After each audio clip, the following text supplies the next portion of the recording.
Welcome to Women Behind the Brand, the GWEN Group's interview series, where we meet the real women behind the business. Through storytelling, women share the knowledge, experiences, and lessons they've gained while building their businesses so that others can learn from them and grow something incredible too. Today, I'm joined by Melanie, founder of Health Stack SA, a wellness brand focused on pure whole food products. This is Mel's second time on Women Behind the Brand interview series, but since our last conversation, she's been putting herself out there in a much bigger way. One talk in Cape Town has led to another in Johannesburg, as well as 2 radio interviews, all after wondering, who wants to hear what I have to say anyway? So today we're talking about what happens when you stop waiting to feel ready and do the thing that scares you. Mel, that was a lengthy introduction. Welcome back, and it's lovely to see you here again. Thanks for having me. Appreciate it. Cool bananas. Let's get in.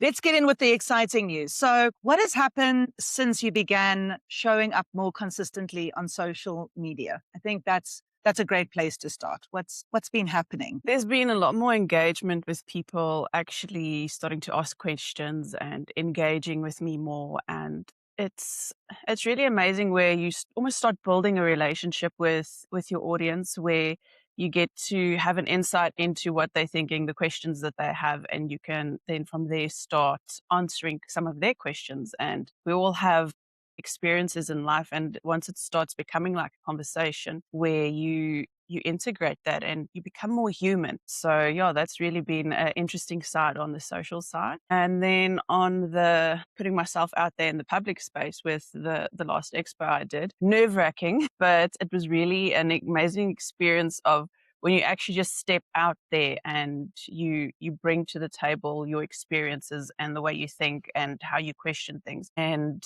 the response that people have, that there are so many of us questioning these things, and to realize that it's okay to put yourself out there, step out of your comfort zone, because there are people that are curious, that want to know more, and I might not know everything, but there is maybe something that sparks something in someone else. So it's been a interesting experience. Yes, no, absolutely. I think it's obviously very brave of you to go and stand up there. I think that particular post you did where you posted it on TikTok did really, really well. What was the views or the engagement like on that? I think at this stage, it's probably sitting on about 115,000 views. And I was talking about autophagy and just your body system cleanup when you go into a 72-hour fast. And the response on that Yes. was really enormous. It's like there's so many people that are interested in it and asking questions about it and want to know more, what's involved. So you don't always know what's going to hit, but once that does, you get an understanding of what people are curious about. And then you can dive deeper into those things more and other bits that form part of it. So it was really unexpected. I think letting your audience, your ideal audience, guide the content in a way is, and if it's directly related to what you're talking about, which obviously it is, autophagy and kind of that health, that more natural health system, should we say.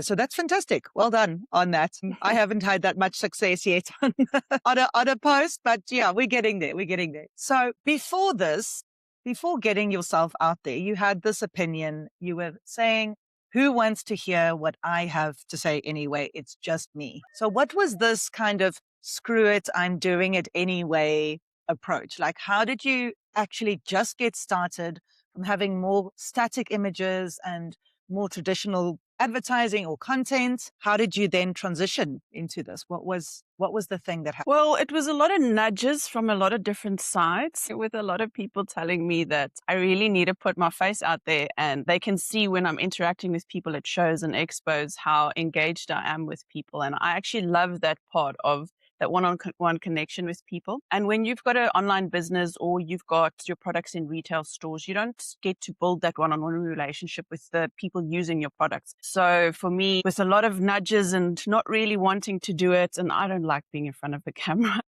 I'm not as bubbly as you. I really it was a thing of saying, I don't like doing this. I need to be able to connect to my audience. They need to get to know me. They need to understand how I think, why I think things, and why I put certain products out. So it's every time I stopped saying no. So if someone said, I want to interview, I said yes. Don't know how I'm going to do it, or I don't know how I'm going to Yes. react on the interview, but it was just that I don't know how yet, but yes, I will do it. And every time seems to get a Fantastic. little bit easier, but it's also just trusting in yourself and that you might not know all the answers and nothing is ever going to be perfect. We're going to stumble, we're going to fall, but just showing up has so much value. Yes. I mean, just going back to this initial interview that you did at a Cape Town expo. Is that correct? That was Yeah, the first one, that was the which has first. now Well, led the to, first big one in front of an audience, not in front of a little camera. okay. And that then led to Johannesburg opportunity and upcoming 2 radio interviews. I'm not sure if we're allowed to speak about that, but could you tell us? Yeah, I mean, that's incredible that all of this has happened. And you've only really started speaking to camera, what, 2 or 3 months ago? The real full on putting myself out there on camera really started about 2 months ago on the social media platforms and starting to create a talking connection with people, my thoughts and those different types of things. In the last 3 or 4 years since I started the business, I've definitely done small little ones where I've been at expos and they want a little expose of who you are, what you are. So these small little 1-2 minute introductions. And those have been very uncomfortable. I did have a radio interview, or not a radio, an ENCA interview, I think 2 years ago at one of the shows, which was also just sprung on me. And I had Okay. about 20 minutes to prepare. But you can see in that one how anxious I was and my vocal cords were shaking. It's teaching me to speak to the camera and not really care this inanimate object, but also just the bigger shows and then the one I'm doing in Joburg as well, which is the Organic and Natural Show.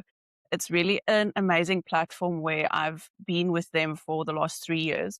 And there's the synergy with what my brand stands for and where I want to move into. And Warren and them, just the ecosystem and the platform that they are trying to create for more people to come into the sector so that the everyday person has more choice. So it's something I'm really passionate about. And I think that's why I've done more of that in the sense of on this larger scale, being able to talk about something that I'm passionate about so that we as a collective or a community with like-minded goals and views that we can grow something so that there can Yes. be better platform for people. So the visibility is great, but at the back end of that, that is the platform that one's building to be able to reach more people, to be able to make an impact on people's lives and then bring products to them or information just to get them to realize that they have power in their hands with simple choices and things in their lives. Fantastic. Yeah.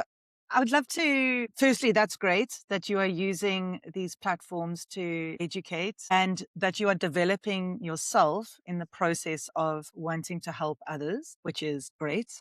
What I do want to talk about a little bit is kind of the confidence side of things.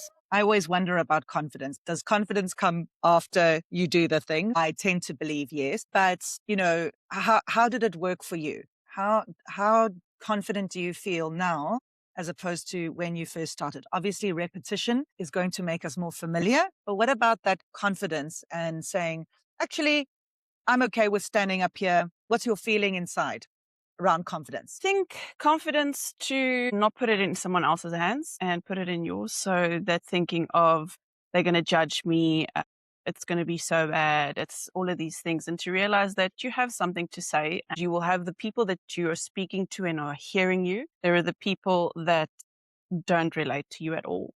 And that's okay because you can't always be perfect for everyone. And it's, I think, in that understanding of each of us can make our choices of what we believe, and that's our God-given right to be able to discern. I'm wanting to talk to my audience, to the people that relate to me, the people who want to ask more questions, the people I can have a conversation with, where I can learn from them and they can learn from me. That's what I'm focusing on, even though I stand there and I'm very nervous.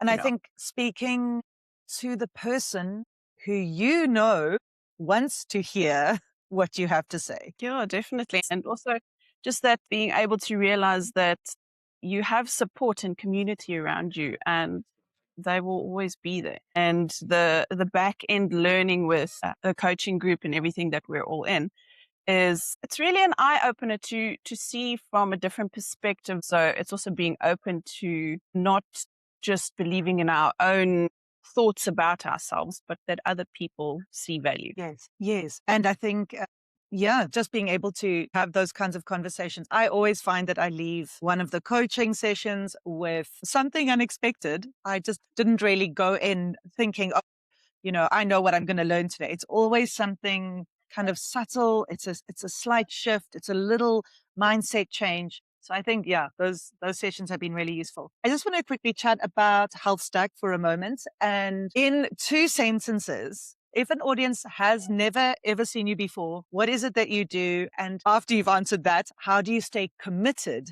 to what you're doing in an industry that could potentially be quite saturated? So I am here from a perspective of wanting to educate people and give them products that are whole form and just work off a basis, the foundation of getting to a healthier lifestyle and cutting out processed foods out and replacing that with whole foods. And yeah, in a world saturated in this market, I think there is a lot of noise out there. There's a lot of products that focus on single strain compounds that are in things like vitamins and all of this noise. And the more I think about it and the more I approach it and question things where I think, okay, this is what industry wants. I must now have this as one of my product items. I've really stayed true to myself in exploring whole food forms. And there's a reason why a fruit or a vegetable has different compounds and different levels, as well as the fibers and the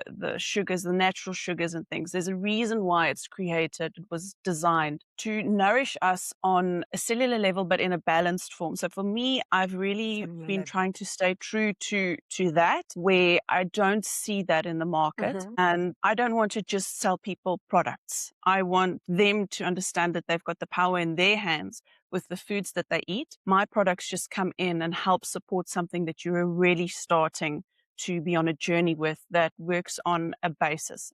And I don't want to ever force my products on people. I truly want people to use them because they can feel the value in them. So yeah, I think that's what is important for me and what Beautiful. sets Health Stack apart. Yes. I love that, Mel.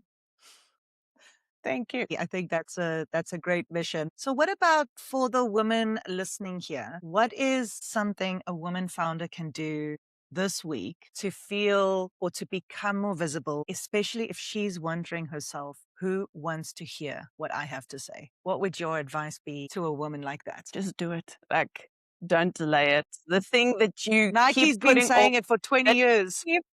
yes, that you keep putting onto your to-do list and it just keeps moving every time. Just do it. Step out of your comfort zone. If you Yes. fall on your face, if you do anything that you feel is just like, oh no, the world's going to end, it's not.